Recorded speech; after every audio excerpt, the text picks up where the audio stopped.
Brilliant. But we're getting the next act up, so we're going to start here, and we're going to start over in this contingent, this table here. You're looking very Mafia Don with your fucking jacket on now. Like you're either cold or someone's going to come in and fucking with a violin case.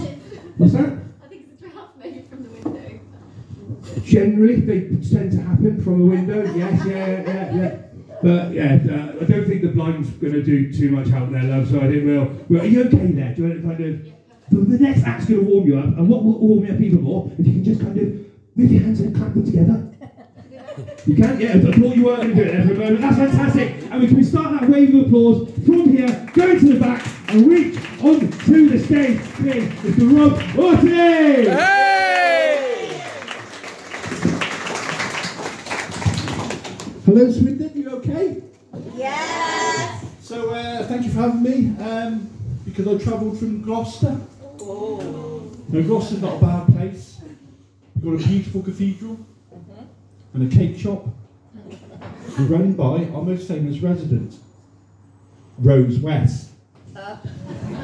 So, Tim was talking earlier about holidays and what holiday destination we'd like to visit. Well, do you know what? I've always wanted to visit Swindon. Because you've got one of the biggest tourist attractions in the world. The Magic Roundabout. And I just experienced it. A car drove into my front, my back, my left side, my right side. But to be honest, that's the only Auty I'm going to have. Because let's face it, because now I look like a car crash.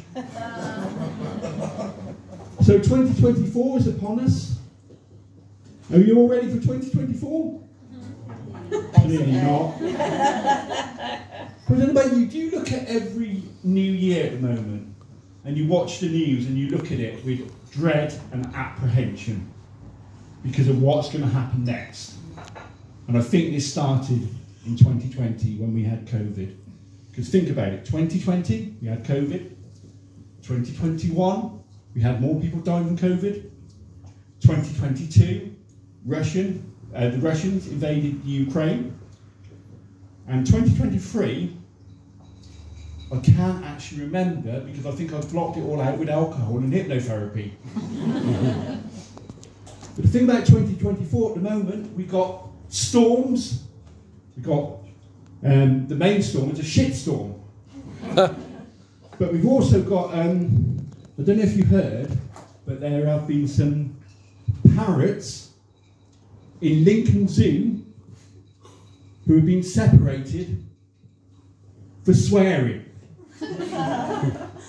With the world the way it is, I don't think there's any wrong with parrots fucking swearing because it's a fucking madhouse. I mean, if you split them up, what's going to happen? Nothing. You know, they're just going to be repeating themselves like my next line because I forgot what I'm going to do. So, I've been doing comedy now for almost 6 years. And believe it or not, I've had some good gigs and I've had some bad gigs. And I remember one of my earliest gigs, it was in Gloucester. And I got in trouble because I made a joke about women feeling the cold more than men. Now, I didn't think that was very offensive. However, if that day is International Women's Day, it's offensive. But I, inexperienced, I misread the situation. Turns out all the women were wearing their coats, but it wasn't because they were cold, it was because they were about to leave. And is that why you're sat by the window? But what keeps me going is people that come up to me after gigs and they always say to me, "Well done, I think you're very brave." I got one for you, because all comedians love to know that their jokes are shit. Right, I'm doing new material, bear with me because I forgot my next bit. So what I do is I rub the back of my head and still don't remember. So I'm a terrible driver. As I just told you, it took me a long time to pass my driving test. My instructor once told me that he thought that people who struggle to learn to drive are of high intelligence. Very kind of him to say so, because I just drove into a tree. As I drove off the magic roundabout. Right, I think I remember where I'm going. Swindon, then back to Gloucester. So, last year I got a new job. I'm a caretaker, which is ironic, because I can't take care of myself or others. At work, I'm described as funny, but on the verge of a breakdown. When I do comedy, I'm described as on the verge of a breakdown. I don't get many laughs, but people stick around just in case. So thank you very much for that. But the job itself is going really well. I passed my probationary, which is a miracle because last week I dropped the radio down the toilet and I fell asleep on a path training course. But what can I say? It wasn't very electrifying. Got the first groan. Never get that during sex.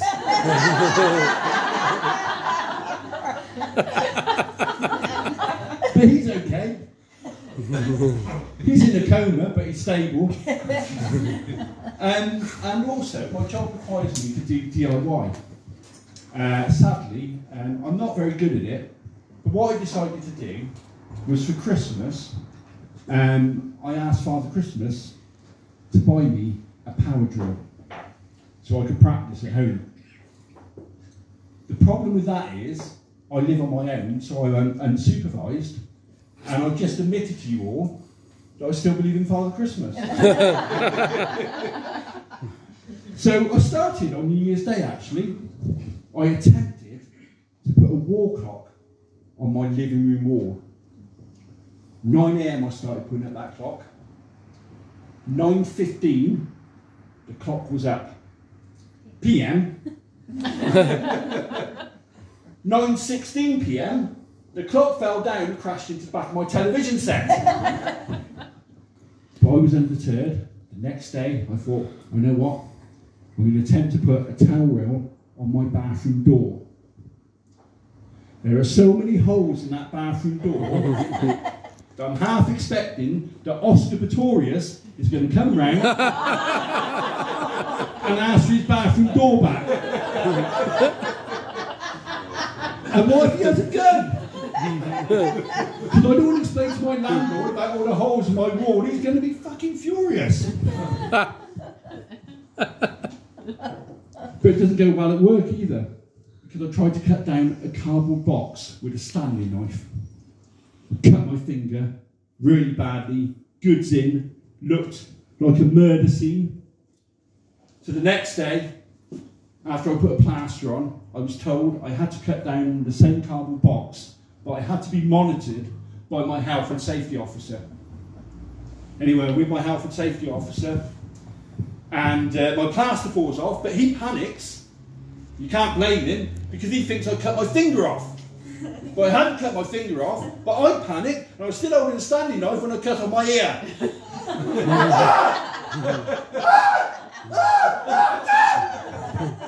So my advice to anyone doing DIY, don't ask me, do it yourself. Now, before I go, we were talking earlier about gyms, and believe it or not, I use a gym. Unfortunately, I have a phobia. Exercise. It's not the exercise, it's the changing rooms. Now, I cannot speak for the women here in the audience tonight. You won't let me into your changing rooms again. But I do believe that men are not comfortable sharing a room with other naked men. They don't know. I mean, if it's your friend, it's fine. It's, hey, look at this! For the smoke! For the piss! When somebody's changing outside your locker, you don't know what the correct protocol is. You don't know whether to try and go around them, wait for them to finish, or politely ask them to move. Because all these scenarios could cause unnecessary embarrassment or conflict. Last week there was an elderly man who tumbled on himself, lost his footing, slipped and fell. But I don't think, because I've forgotten my punchline on that, actually I've forgotten my feet, never mind. But I don't think I can describe the horrors of the gym changing rooms without taking my kit off. But don't panic, Swindon. I've got something that is even more disturbing as a prop.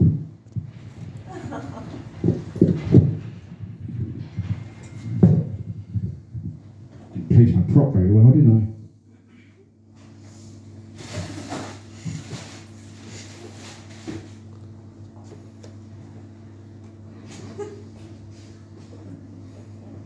Stood for a good window cross.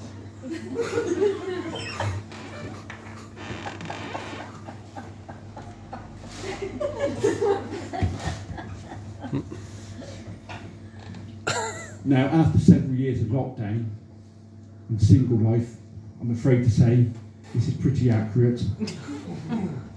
However, I would never ever subject my fellow gym goers to standing in front of a mirror and picking up a hairdryer.